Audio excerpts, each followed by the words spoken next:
नमस्कार, मैं हूं संजय शर्मा। आप देख रहे हैं 4 PM न्यूज नेटवर्क। देश की राजनीति बहुत गर्म हो रही है। जब से चुनाव के नतीजे आए हैं, तब से तरह तरह के मुद्दे राजनीतिक गलियारों में तैर रहे हैं और विमर्श चल रहा है अलग अलग विचारधाराओं का, 2024 का, और ये भी कि राजनीति अब किस दिशा में जाएगी। कौन से बड़े मुद्दे होंगे 2024 के, कौन से ऐसे मुद्दे होंगे जिसमें देश की राजनीति का भविष्य तय करेगा। पर्यवेक्षक भेज दिए गए हैं राज्यों के मुख्यमंत्री चुनने के लिए। लेकिन मैं भी जानता हूं ये बात, और आप भी जानते होंगे कि पर्यवेक्षकों की इतनी हैसियत नहीं है कि वो मुख्यमंत्री चुनाए। ये बात दीगर है कि साहब ने बता दिया होगा पर्यवेक्षकों को कि इस राज्य का ये मुख्यमंत्री या इस राज्य का वो मुख्यमंत्री। और जहां तक मुझे यकीन है, पर्यवेक्षक लौट के ये कहेंगे कि हमने बात करके अपनी रिपोर्ट, विधायकों का मन के बात जानकर अपनी रिपोर्ट प्रधानमंत्री जी को, गृह मंत्री जी को या जेपी नड्डा जी को, पार्टी अध्यक्ष को सौंप दिया, फैसला वो करेंगे। तो जाहिर है बस वो पर्यवेक्षकों की इतनी हैसियत होगी कि वो बता सके विधायक चाहते क्या है। लेकिन होगा वही, एक कहावत कही जाती है हम लोगों के यहाँ, पंचों की बातें शर्म आते पर परनाला वहीं गिरेगा। इस बीच में राजस्थान में एक नाम तेजी से बाबा बालकनाथ का सामने आया है। उग्र हिंदुत्व के वो चेहरे हैं। उनके साथ लगातार कई टीवी चैनल उनको जिस तरह से महिमा मंडित कर रहे हैं, और ये वही टीवी चैनल है जो साहब की दिन रात परिक्रमा करते हैं। साहब को जब बात कोई करानी होती है, कहनी होती है, तो उनके कार्यालय में तैनात हरेन जोशी जी फोन कर देते हैं और टीवी चैनल सुर में सुर मिलाने लगते हैं। तो बाबा बालकनाथ का आगे राजनीति में बढ़ना, और अगर वो मुख्यमंत्री बनते हैं तो इस देश की राजनीति को बीजेपी किस दिशा में ले जाना चाहती है। क्या ये संभव है कि योगी आदित्यनाथ की और दिल्ली दरबार की जितनी जंग की चर्चाएं पिछले लंबे समय से तैर रही हैं, तो एक योगी का कद कम करने के लिए दूसरे योगी को पैदा किया जा रहा है, या फिर इन कहानियों के पीछे कुछ सच्चाई है भी या नहीं। मैं आपको लेकर चलता हूं देश के उस पत्रकार के पास जिसकी बातें आप बहुत ध्यान से सुनते हैं, जिनकी समीक्षाएं आपको दिल तक छूती हैं, और जो राजनीति का और समाजशास्त्र का खागा भी हमको पढ़ा सकते हैं। दर्जनों किताबें लिखी हैं। प्रोफेसर अभय दुबे, आपका जाना माना नाम, जाना माना चेहरा। स्वागत है अभय जी आपका। और टीवी चैनल पे बाबा बालकनाथ प्रकट हो रहे हैं, बाबा बालकनाथ के किस्से प्रकट हो रहे हैं। ये राजनीति का कौन सा काल है जिसमें एक बाबा देश के सबसे बड़े सूबे का मुख्यमंत्री बनता है, दूसरे बाबा के दूसरे राज्य में मुख्यमंत्री बनने की चर्चाएं चल रही हैं। अब क्या तीसरे और चौथे राज्यों में भी हम मानेंगे आने वाले सालों में बाबा ही शासन करेंगे। और जिस तरह से योगी, मोदी के बाद योगी, अब देश भी बाबा चलाएंगे। ये बाबाओं का कल्चर क्या है, कहानी क्या है इसके पीछे, क्या आप मुझे विस्तार से समझा पाएंगे? देखिए, जब तक योगी आदित्यनाथ को उत्तर प्रदेश का मुख्यमंत्री नहीं बनाया गया था, तब तक मैं इस मसले को दूसरे तरीके से देखता था। लेकिन जैसे ही योगी आदित्यनाथ को उत्तर प्रदेश का मुख्यमंत्री बनाया गया और उन्होंने वहां अपना धीरे धीरे कर बुलडोजर मॉडल स्थापित किया, और भारतीय जनता पार्टी ने उन्हें नरेंद्र मोदी के बाद प्रचारक के तौर पर, स्टार प्रचारक के तौर पर, नंबर 1 का स्टार, मतलब मोदी के बाद उन्हीं का नंबर, सारे देश में, दक्षिण भारत, उत्तर भारत, पूर्वी भारत, सब जगह योगी आदित्यनाथ को मंचों पे पेश किया गया और उन्होंने जगह जगह जाकर भाषण दिए। फिर अखबारों में ये बताया गया कि मोदी की, आदित्यनाथ का स्ट्राइक रेट बहुत अच्छा है। वो जितनी मीटिंगों में जाके भाषण देते हैं, उन निर्वाचन क्षेत्रों में दूसरे किसी भी प्रचारक के मुकाबले उनका स्ट्राइक रेट बहुत अच्छा है। ये सब बातें उनके लिए प्रचार में की गई। अच्छा, मैं लगातार इस मुद्दे पे सोच रहा था कि भाई आखिरकार इस व्यक्ति को इतना महत्व क्यों दिया जा रहा है। धीरे धीरे करके मेरी बात जो समझ में आई, मैं वो आपके साथ साझा करना चाहता हूँ, 4 PM के दर्शकों के साथ साझा करना चाहता हूँ। और वो बात ये है कि ये पूरा मॉडल जो योगी आदित्यनाथ का मॉडल है, ये दरअसल इस्लाम में मौजूद जो खिलाफत की धारणा है उसका मॉडल है। खिलाफत एक राज्य व्यवस्था का नाम है जो कि तुर्की में कायम की गई थी। उसमें खलीफा जो है वो राज्य का प्रमुख होता था, लेकिन साथ साथ वो लोगों का धार्मिक प्रमुख भी होता था अपने राज्य का। यानी एक ऐसी हस्ती जो एक साथ रिलीजियस हेड भी होगी और एक साथ पॉलिटिकल हेड भी होगी। भाई मोदी जी किसी धर्म के मुखिया नहीं है, नेता कितने भी बड़े हो, ये खूबी मोदी जी में नहीं है। तो आदित्यनाथ जी के अंदर ये एक विशेषता है। भारत के संदर्भ में ये एक 18वीं सदी में जरूर आप थोड़ा सा आप देखते हैं जहां पर संतों ने कई जगह जो कि योद्धा सन्यासी थे, इसमें अनूप गिरी का नाम बहुत मशहूर है। 18वीं सदी में उन्होंने अपने राज्य बनाए थे, बड़ी बड़ी फौजें बनाई थी और वो 18वीं सदी में उनका बहुत महत्वपूर्ण नाम लिया जाता है। लेकिन उसके बाद लोकतंत्रों में आधुनिक समय में किसी गेरुआ वस्त्रधारी को जब वो एक बहुत बड़े संप्रदाय का सर्वे सर्वा है, मुखिया है, उसी को राज्य का मुखिया भी बनाना और उसको अपनी प्रमुख उपलब्धि के रूप में देश की जनता के सामने पेश करना, ये खिलाफत वाला आइडिया कितना भी मुसलमानों का ये विरोध कर लें, इस्लाम से राष्ट्रीय स्वयंसेवक संघ और भारतीय जनता पार्टी ने बहुत सीखा है। इस्लाम से सीखा है? हाँ, ये खिलाफत इस्लामिक धारणा है। अच्छा। हम लोग हिंदी में गलत तरीके से खिलाफत शब्द का ऐसे इस्तेमाल करते हैं, विरोध के लिए कर रहे हैं। वो शब्द होता है मुखालफत। मुखालफत शब्द का इस्तेमाल करना चाहिए। जैसे हम खिलाफत शब्द का इस्तेमाल करते हैं, दरअसल हमें इस्लामिक स्टेट की जो धारणा है उसकी तरफ हम इशारा करते हैं। अब देखिए उत्तर प्रदेश में एक तरह से मैं कहूंगा कि संघ और भाजपा ने मिलकर हिंदुओं की खिलाफत कायम कर दी है। अच्छा। खिलाफत वो हिंदुओं के खलीफा है। एक खलीफा ही एक साथ राज्य प्रमुख और एक साथ धार्मिक प्रमुख हो सकता है। अगर को रेखांकित करता हूं, अगर बाबा बालकनाथ को राजस्थान में मुख्यमंत्री बनाया जाता है, कोई नहीं जानता मोदी जी किसको बनाएंगे किसको नहीं बनाएंगे, अगर उनको बाबा बालकनाथ को मुख्यमंत्री बनाया जाता है तो ये इस परंपरा का विस्तार होगा। फिर दूसरी जगहों पे भी बहुत सारे जो धर्माचार्य हैं, महामंडलेश्वर हैं, संप्रदायों के वो है, फिर तो लिंगायत मठों के जो स्वामी हैं, जो राजनीति को प्रभावित तो करते हैं लेकिन राजनीति में सक्रिय भाग नहीं लेते, उनके अंदर भी यह महत्वाकांक्षा पैदा हो सकती है। वो भी राजनीति के मैदान में उसी तरह खम ठोक के उतर सकते हैं जिस तरीके से बाबा बालकनाथ उतरे हैं और दूसरे कई महंत राजस्थान में 4 जीते हैं ना भाजपा के टिकट से और उत्तर प्रदेश में। तो ये एक इस तरह से राजनीति का, जिसको हम लोग राजनीति का धार्मिक रूप कहते थे, ये उसका एक बहुत ही नया और आक्रामक किस्म का रूप है जिसके आकार प्रकार इस्लाम में जो खलीफा की हस्ती थी उससे मिलता जुलता है।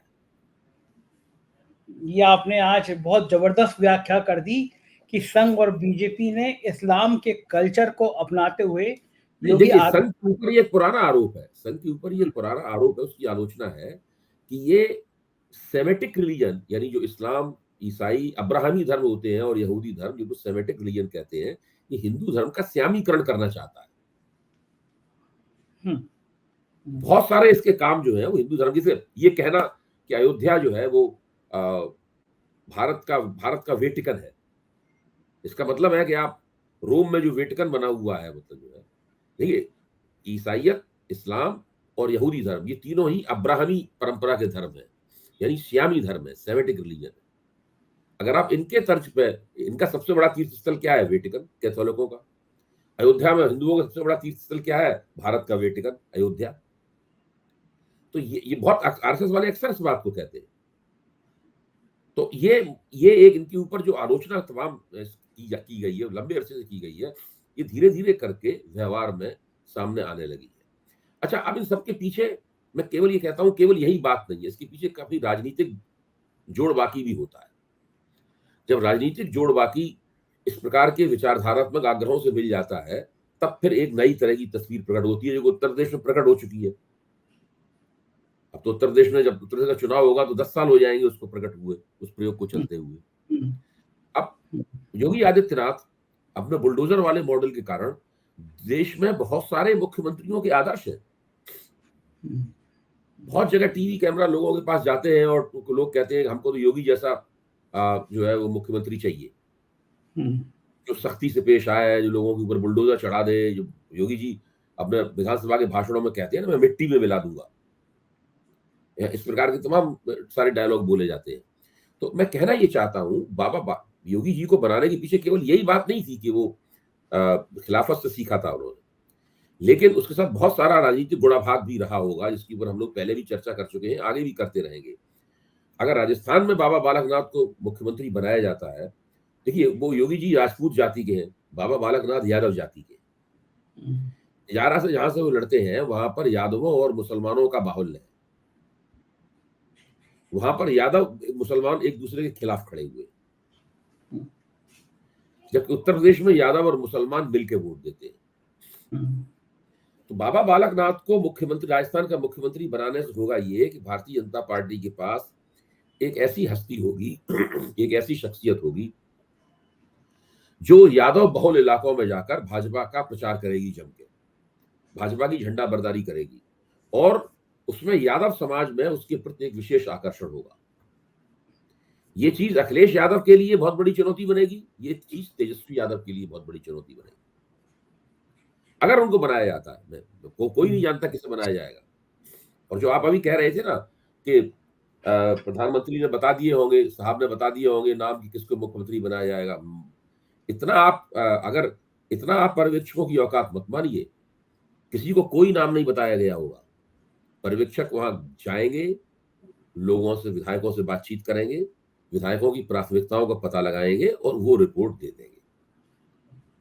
अभी उन्होंने निर्णय ले लिया होगा, अगर उस रिपोर्ट से उनके निर्णय को बहुत ज्यादा मतलब दिक्कत हो रही होगी तो अपने निर्णय में वो परिवर्तन भी कर सकते हैं।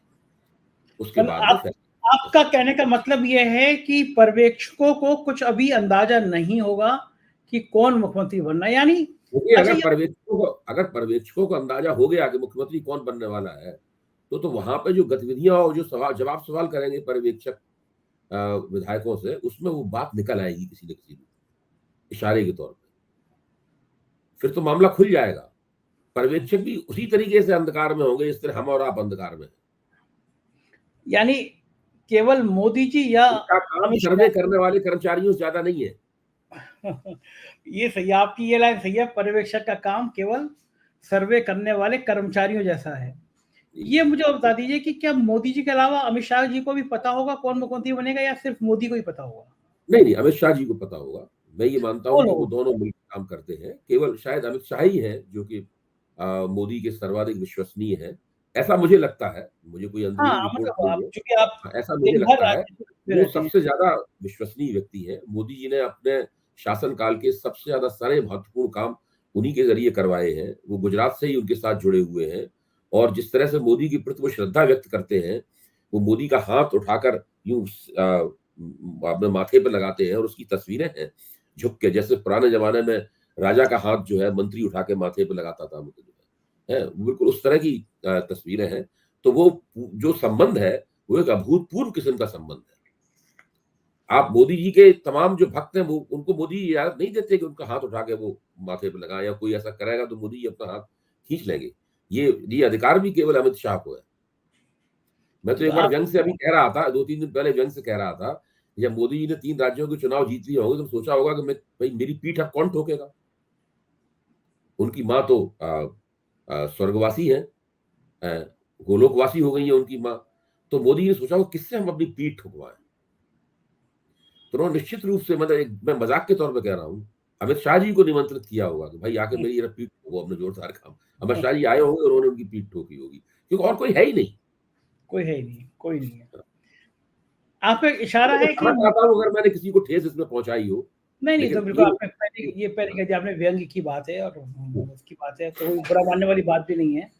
और अगर इसे बुरा मानता है तो ये फिर उसके मानसिक दिवालियेपन की बात है। तो मानना ये है कि जेपी नड्डा को भी नहीं पता होगा कि कौन मुख्यमंत्री बनेगा। जेपी नड्डा को भी नहीं पता होगा। जेपी नड्डा उस किस्म के अध्यक्ष नहीं है जिनके साथ सारी चीजें साझा की जाए। जेपी नड्डा एक वरिष्ठ कर्मचारी है, वरिष्ठ अफसर है। आपके नाम बड़े अच्छे होते हैं। एक सर्वे कंपनी वाले अफसर हैं, एक वरिष्ठ कर्मचारी हैं। आपकी जो खिलाफत वाली थ्योरी है कि एक व्यक्ति हो जो धर्म का भी संचालन करे, राजनीति का भी संचालन करे, क्या इस थ्योरी के जरिए, इस थ्योरी के सहारे भारतीय जनता पार्टी दक्षिण में पैर पसारना चाहती है, क्योंकि वहां भी बड़े बड़े मठ हैं? ये सारे प्रयोग हैं। ये प्रयोग जब योगी आदित्यनाथ को बनाया गया था तो नहीं पता था कि भाई कैसा मौका आएगा, राजस्थान में भी बना, किसी और प्रांत में भी बनाया जाएगा। तो वो लग रहा था ये one in life time experiment है। और आप एक और बात देखिए, योगी आदित्यनाथ कोई राष्ट्रीय स्वयंसेवक संघ की देन नहीं है। उनकी ट्रेनिंग वहां नहीं हुई है। वो महंत अवैधनाथ के शिष्य थे। उन्होंने महंत अवैधनाथ को अपना उत्तराधिकारी बनाया। और वो तो पीठ बड़ी सेकुलर पीठ भी मानी जाती है। हाँ आसपास जाएंगे गोरखपुर में तो आसपास निरे मुसलमान भी रहते हैं हाँ, और एक बहुत गरीब मैं मुसलमान, गरीब हाँ मुसलमान उस पीठ के भक्त हैं, भक्त हैं। बहुत बहुत अनुयायी है। तो देखिए वो बिल्कुल अलग तरह के व्यक्ति हैं। एक जमाने में तो वो भाजपा के उम्मीदवारों के खिलाफ अपनी हिंदू सुरक्षा वाहिनी के उम्मीदवार खड़े करते थे। तो राधा मोहन अग्रवाल। शुरू में ये सब लोग उनसे चौंकते भी थे। लेकिन हाँ धीरे धीरे जब 3 बार भाजपा के एमपी हो लिए, तो फिर उत्तर प्रदेश में जो परिस्थिति थी, जिसमें बहुत वो कंपटीशन था, राजनाथ सिंह जी को शायद बनाना चाहते थे। फिर राजनाथ सिंह को लगा अगर ये योगी आदित्यनाथ बन जाएंगे तो भी कोई दिक्कत नहीं है, तो उन्होंने भी कहा कि मैं तो केंद्र में रहना चाहता हूँ, आप वहां कीजिए। तो शुरू में लोगों को लगा कि योगी आदित्यनाथ बैठे रहेंगे मुख्यमंत्री के पद पर और ये लोग अपने अपनी चलाते रहेंगे, पीएमओ से पूरा कंट्रोल करते रहेंगे। शायद शुरू के वर्षों में हुआ भी यही सब कुछ। हुआ भी था। हाँ, लेकिन बाद में उन्होंने फिर अपना अपनी स्वायत्तता दर्ज की उन्होंने, और अब वो एक बाकायदा एक अधिकार संपन्न स्वायत्त मुख्यमंत्री है। और अब तो इतनी सिद्ध कर दी कि दिल्ली परेशान हो गई है। हाँ दिल्ली को लगने लगा है कि हाँ ये क्या हाँ। गड़बड़ हो रहा है, तो ये हासिल करने। इस तरह के जो महंत राजनेता हैं, अगर धीरे धीरे इन महंत राजनेताओं की संख्या बढ़ती है, देखिए अगर कोई महंत केवल एमएलए एमपी बना हुआ है, तो वो उससे, साक्षी महाराज कितने बार एमपी हो चुके हैं, वो उससे कोई राजनीति में वो क्वालिटेटिव चेंज नहीं आता। जब आप उसको सत्ता के सर्वोच्च पद पर बैठा देते हैं, तब पार्टी भी एक रिस्क लेती है, पार्टी भी एक जोखिम उठाती है, और पूरा देश ही, पूरा लोकतंत्र एक जोखिम उठाता है कि पता नहीं इसका क्या परिणाम निकलेगा। मुझे याद है कि जिस दिन योगी आदित्यनाथ की घोषणा हो रही थी मुख्यमंत्री बनाने की, एबीपी चैनल पे मैं बैठा हुआ था और मेरे साथ 2 पुराने पत्रकार थे। उनमें से एक पत्रकार वो थे जो अटल बिहारी वाजपेयी के प्रेस सेक्रेटरी रह चुके थे, दूसरे नंबर के प्रेस सेक्रेटरी थे।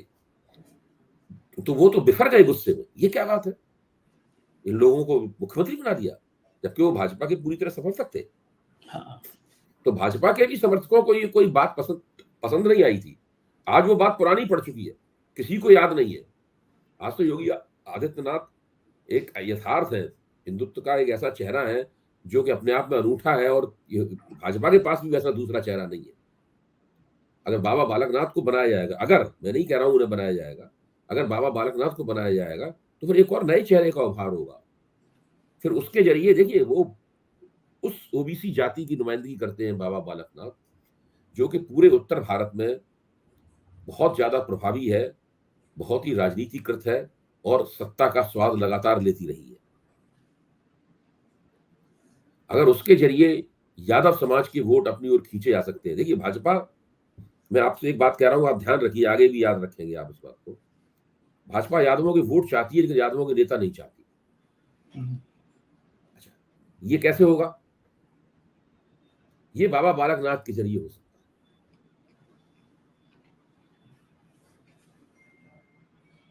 यादवों के वोट मिल जाएंगे, उनके फेस पे नेता उत्तर स्थापित नेता, जो यादवों के मौजूदा नेता है अखिलेश यादव, भाई जब यादव पूरे तामझाम के साथ भाजपा में आएंगे, मान लीजिए, तो वो चुप थोड़ा रहेंगे। उनको फिर बड़े पैमाने पर टिकट चाहिए होंगे, उन्हें संगठन में बड़े बड़े पद चाहिए होंगे, सत्ता में हिस्सेदारी चाहिए होगी, मुख्यमंत्री का पद चाहिए होगा, उप मुख्यमंत्री का पद चाहिए होगा।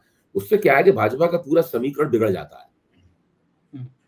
इतनी ताकतवर कौन है और इतनी मतलब संख्या बहुल है कि उसका पूरा समीकरण बिगड़ जाता है। वो जो तो अति पिछड़े वाला, भाजपा को लंबे अरसे से एक इस तरह की युक्ति की तलाश थी, एक इस तरह के मैग्नेट की तरह, चुंबक की तलाश थी, जो कि यादव मतदाताओं को अपनी ओर खींच सके बिना उनके नेताओं की मदद से। मतलब आपका कहना मतलब कि अगर इस तरह के लोग आ जाएंगे तो फिर वो अति पिछड़ा कास्ट जो है वो कहीं ना कहीं प्रभावित होगा, यादव होगा जाति। प्रभावित, वो भाजपा नहीं उसको प्रभावित करना चाहती। भाई भाजपा की शर्तों पे आए वो लोग वहां पे भाजपा में। वो समाजवादी पार्टी ने उनको जो सिखा पढ़ा दिया है, या राष्ट्रीय जनता दल ने उन्हें जो सिखा पढ़ा दिया है, उस तरीके से आएंगे तो भाजपा नहीं लेगी उनको। बिल्कुल ठीक बात है। अच्छा एक बात और मुझे बताइए अभय जी, ये राजनाथ सिंह को बीच में कहां से पर्यवेक्षक के लिए ले आए? क्या वसुंधरा राजे से उनके संबंध अच्छे हैं, ठाकुर होने की बात है, कौन सी ऐसी चीज है जो राजनाथ सिंह अचानक पर्यवेक्षक बना के भेजेगा? राजनाथ सिंह जी बहुत राजनीतिक दृष्टि से बहुत कुशल है, जहां तक मैं समझ पाया हूँ, और मेरा परिचय भी है उनसे। मेरा कहना है कि वो राजनीतिक दृष्टि से काफी कुशल है, और उनकी कुशलता जो है वो सब लोग जानते हैं इस बात को, कहाँ पे पानी गर्म ठंडा है, समीकरण क्या है, इन सब का उनका अध्ययन जो है ना, वो बहुत अच्छा और सटीक होता है। क्या लग रहा है आसान? मेरे ख्याल से वो एक ऐसे नेता है कि अगर कभी मोदी जी लड़खड़ाए तो मोदी जी का स्थान लेने में सबसे आगे, सबसे पहले नंबर पर उनका नाम लिया जाएगा। अमित शाह क्या करेंगे फिर? अमित शाह बिना मोदी के नहीं कुछ कर पाएंगे। तो मोदी जी की उम्र लंबी हो, लेकिन राजनीति उम्र तो 2 3 4 साल और होगी। मुझे नहीं लगता है कि अमित शाह मोदी जी के बाद मोदी जी का उस तरह से उत्तराधिकार संभाल पाएंगे। उनकी कोशिश हो सकती है, उनके मन में महत्वाकांक्षा हो सकती है, उनके समर्थक और शुभेच्छु इस तरह का सोच रहे हो सकते हैं, लेकिन मेरा अपना आकलन यह है कि वो दूसरे नरेंद्र मोदी नहीं बन सकते। तो फिर कौन उनकी जगह हो सकता है? योगी आदित्यनाथ? मैं ये भी नहीं मानता हूँ योगी आदित्यनाथ हो सकते, बहुत नाम बहुत चलता है ये, लेकिन अभी भी योगी आदित्यनाथ ने वो राजनीतिक कौशल नहीं प्रदर्शित किया है जो नरेंद्र मोदी प्रदर्शित कर चुके हैं। भारत का जो बड़ा पूंजीपति वर्ग है उसकी दिलचस्पी योगी आदित्यनाथ में नहीं है।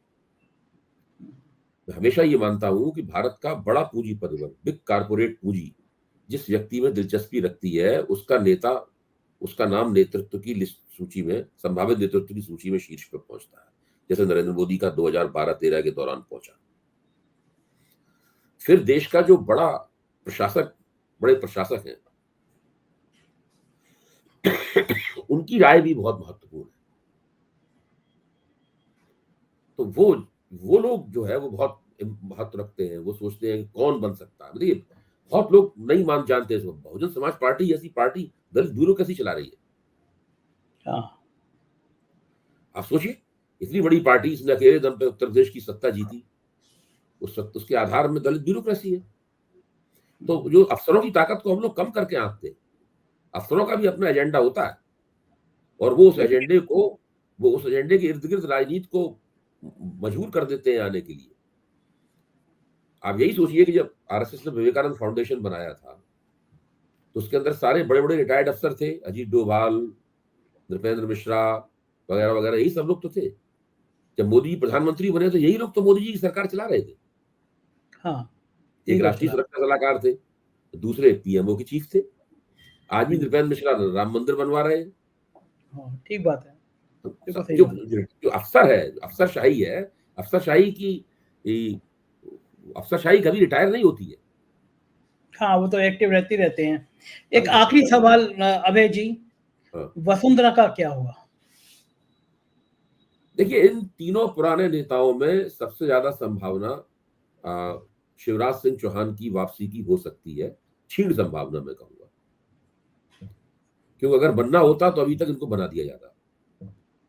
इसका मतलब ही है कि ये नेता लोग बनाना नहीं चाहते, और अगर बना रहे हैं तो उसका तर्क ढूंढना, भाई क्या वो मुख्यमंत्री थे, वो लगातार सक्रिय रहे। वसुंधरा राजे तो 5 साल सक्रिय नहीं रही, वो लगातार सक्रिय रहे, उनकी योजनाएं थी, उनका प्रचार था, पूरे मध्य प्रदेश के में सबसे ज्यादा प्रकट रूप से हर जगह मौजूद, सबसे ज्यादा रैलियां उन्होंने की, सबसे ज्यादा प्रचार किया। अगर किसी मोदी जी के अलावा किसी व्यक्ति को अगर श्रेय जाता है तो वो शिवराज सिंह चौहान को श्रेय जाता है, लेकिन मुझे शक है कि उन्हें बनाया जाएगा। वसुंधरा? मुझे संभावना नहीं लगती। शुक्रिया अभय जी, आज आपने इतनी सारी बातें बताई, और ये आपका जो खिलाफत वाला शब्द था, ये राजनीति में बहुत ज्यादा चर्चा में रहेगा। बहुत बहुत धन्यवाद, आभार। ये थे अभय दुबे जी, आपको समझा रहे थे कि राजनीति में आखिर क्या कारण है योगी आदित्यनाथ और बाबा बालकनाथ जैसे चरित्र के आगे बढ़ाने की योजना का क्या हिस्सा है। मुझको यकीन है ये परिचर्चा आपको पसंद आई होगी। अपनी राय बताइएगा, चैनल को सब्सक्राइब करिएगा, ज्वाइन करिएगा, हमारे राज्यों के चैनल हैं उन्हें भी सब्सक्राइब करिएगा। शुक्रिया, थैंक यू।